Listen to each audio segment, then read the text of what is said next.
अब जो ये सीरीज मैं लाने जा रही हूँ, इस सीरीज का नाम मार्शल गैलेक्सी है। आपने कई सीरीज जैसे BTTH, सोललैंड देखी होंगी, लेकिन ये सीरीज थोड़ा हटके है। इसमें सिर्फ एक्शन नहीं बल्कि एक सैड स्टोरी है जो अधर्म, अन्याय, दुख से शुरू होती है, लेकिन धीरे धीरे हमारा हीरो अपनी बुद्धि और मेहनत से अपनी किस्मत खुद लिखता है।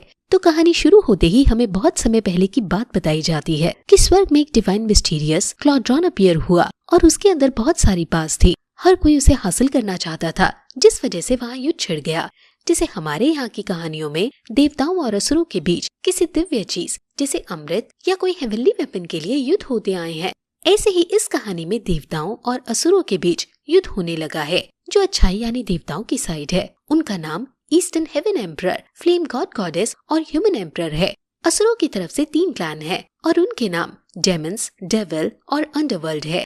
अब युद्ध में देवताओं ने डेमन्स एंड डेविल्स को तो मार दिया है, लेकिन अंडरवर्ल्ड अपनी जान बचाकर भाग गया था। फिर देवताओं ने उस क्लॉड्रॉन को इंसानों की दुनिया में कहीं छुपा दिया है और अभी कोई नहीं जानता कि वो क्लॉड्रॉन किसके पास है। अब इंसानों की दुनिया में हम जियांग हैन नाम के लड़के को देखते हैं जो 2 लोगों से बचकर भाग रहा है। इन 2 लोगों का नाम जियांग ज़ीनमी एंड जियांग आओ है। ये दोनों जियांग हैन की जान लेना चाहते हैं और थककर चूर हो जाने के बावजूद भी जियांग हैन रुक नहीं रहा है, क्योंकि सवाल यहाँ उसकी जान का है। लेकिन जब वो और आगे ना भाग सका तो उन पर वो हमला कर देता है। जियांग हैन असल में इसका कजन ही है और क्लैन लीडर ने इन दोनों भाई बहनों को जियांग हैन को मारने को भेजा है। ये तीनों लड़ते लड़ते आपस में बात करते हैं, जिससे हमें पता चलता है कि जियांग हैन के मम्मी पापा 5 साल पहले जियांग हैन को छोड़कर कहीं चले गए थे और फिर उसके चाचा ने तभी से जियांग हैन और उसकी बहन पर जुल्म करने शुरू कर दिए। जियांग हैन उनसे लड़ने की जी जान से कोशिश करता है, लेकिन वो 2 लोग हैं और जियांग अकेला है। जियांग हैन को अब वो लोग जान से ही मारने वाले होते हैं कि तभी जियांग का नेकलेस ग्लो होता है एंड वो नेकलेस के स्पिरिचुअल रियलम में पहुंच जाता है।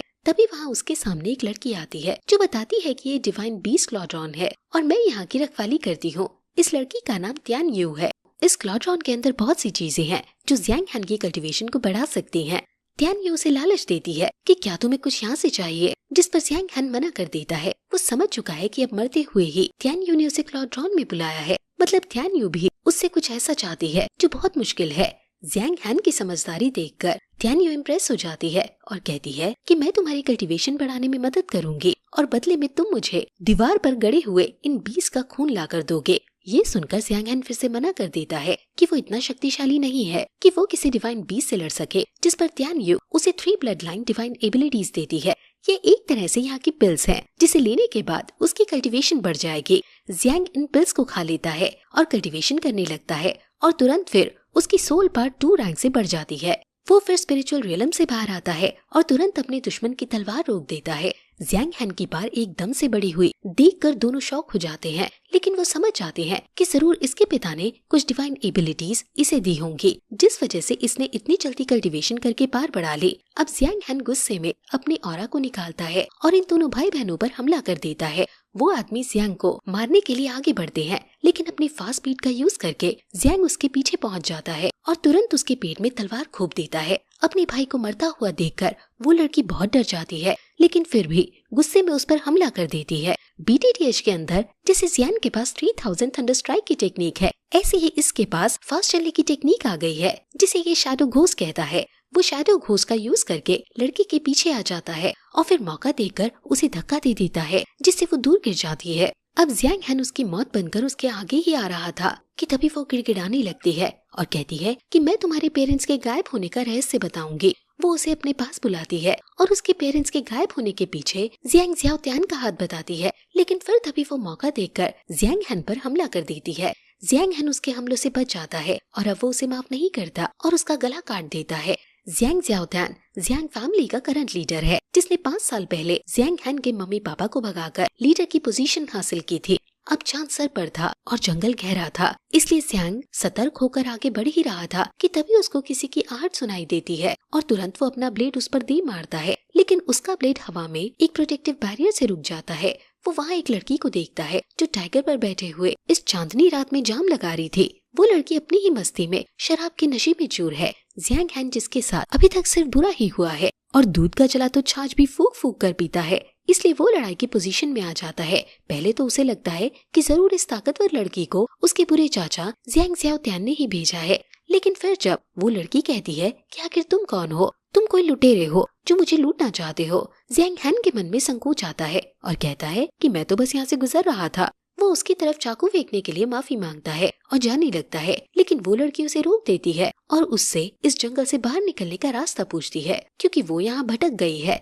वहीं दूसरी तरफ हम जियांग फैमिली के अंदर उनकी जेल को देखते हैं। वहाँ पर जियांग हैन की छोटी बहन और उसके दादाजी हैं, जिनको बंदी बनाकर रखा है। ये लड़की केवल 10 साल की है और खुद के शरीर पर बहुत से जख्म हो जाने के बाद भी इसे अपने दादाजी के घाव की ज्यादा चिंता है।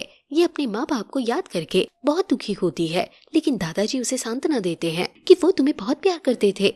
5 साल पहले वो जरूर किसी मुसीबत में फंस गए होंगे, इसलिए उन्हें तुम्हें और तुम्हारे भाई को छोड़कर जाना पड़ा। अब तभी वहाँ उसके बुरे चाचा जियांग ज़्याओतियान आ जाता है, जिसको देखते ही वो लड़की उस पर चिल्लाने लगती है कि आखिर तुमने मेरे भाई के संग क्या किया और वो कहाँ है।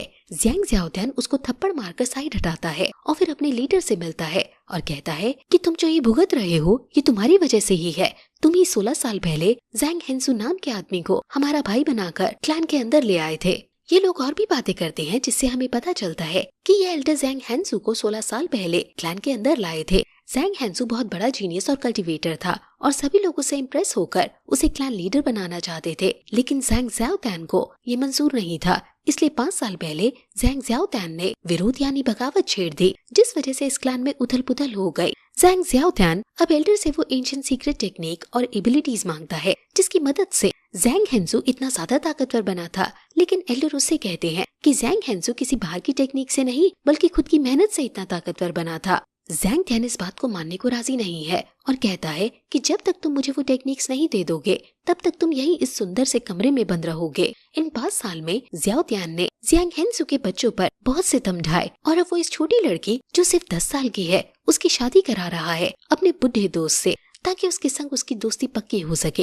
एल्डर उसे रोकने की भी कोशिश करता है कि ये बहुत छोटी है, लेकिन बाहर के नशे में ज़्याओतियान पूरी तरह से पागल हुआ पड़ा है और वो इस बच्ची को उठाकर ले जाता है। इस बच्चे का नाम लियर है। एल्डर सिर्फ और सिर्फ देखते ही रह जाते हैं, क्योंकि वो अपनी इन बेड़ियों को चाहकर भी नहीं तोड़ पा रहे हैं। अब अगले दिन शादी की तैयारी होती है और ज़्याओतियान का बुढ़ा दोस्त आ जाता है। वो बुढ़ा दोस्त शादी के लिए बहुत उतावला है और कहता है कि जल्दी से मेरी दुल्हन को ले आओ। ये बुढ़ा आदमी हॉल मास्टर है। ज़्याओतियान इसकी बहुत खातिरदारी कर रहा है और फिर अब लियर को दुल्हन बनाकर लाया जाता है और उसका चेहरा घूंघट के पीछे है। हॉल मास्टर शराब के नशे में बड़ा अपनी दुल्हन के पास आता है और बड़े गंदे तरीके से वो उसका पल्लू उठाने लगता है कि तभी उसको जोरदार मुक्का पड़ता है, क्योंकि इस लाल घूंघट में लियर नहीं बल्कि उसका भाई ज़ैंग हैन है। ज़ैंग हैन चिल्लाकर कहता है कि अब मैं पुरानी सारी चीजों का बदला तुमसे लूंगा। ज़्याओतियान पहले तो हॉल मास्टर से माफी मांगता है कि इस लड़की ने आपकी शादी में दिक्कत की, अब मैं इसे मार डालूंगा। ज़ैंग हैन आगे बढ़कर उस पर हमला करता है, लेकिन तभी वहाँ एक सेनापति आ जाता है और कहता है कि पहले मुझसे लड़ो। सेनापति और ज़ैंग हैन में लड़ाई होने लगती है और ज़ैंग हैन उस पर भारी पड़ने लगता है। सेनापति समझ जाता है कि इसकी पार पहले से बढ़ गई है और ये भले ही फर्स्ट लेवल के 7 स्टार पर है, लेकिन फिर भी ये मुझे टक्कर दे पा रहा है। सेनापति अपने भाले का यूज करके उस पर वायलेंट मून का यूज करता है, लेकिन ज़ैंग हैन उसे आसानी से बच जाता है। सेनापति फिर से उसे मारने के लिए आगे बढ़ता है और अब ज़ैंग हैन अपनी डिवाइन एबिलिटीज का यूज करके अपने खंजर से उसको जान से मार डालता है और ज़्याओतियान से कहता है कि अब तुम्हारी बारी है। ज़ैंग हैन उस पर अपनी चाकू से हमला करने के लिए जाता है, लेकिन ज़्याओतियान के पास भी शैडो घोस्ट की टेक्निक है। वो इसका यूज करके ज़ैंग हैन के हर एक घाव से बच पा रहा है और फिर वो मौका पाकर ज़ैंग हैन को उठाकर दूर पटक देता है। ज़ैंग हैन हंसते हुए खड़ा होता है और अपने ऑरा को बाहर निकालता है। उसके अंदर डेमनिक ऑरा को देखकर ज़्याओतियान हैरान है और फिर वो भी अपने ऑरा को बाहर निकाल देता है। मास्टर हॉल ये देखकर हैरान है, क्योंकि डेमनिक ऑरा को हासिल करने के लिए एटलीस्ट 2 लेवल पर होना पड़ता है, लेकिन ये तो लेवल 1 के 7 स्टार पर ही है। वो दोनों अपनी अपनी तलवार से हमला करते हैं और उनके बीच आइकॉनिक लेवल की बैटल छिड़ जाती है।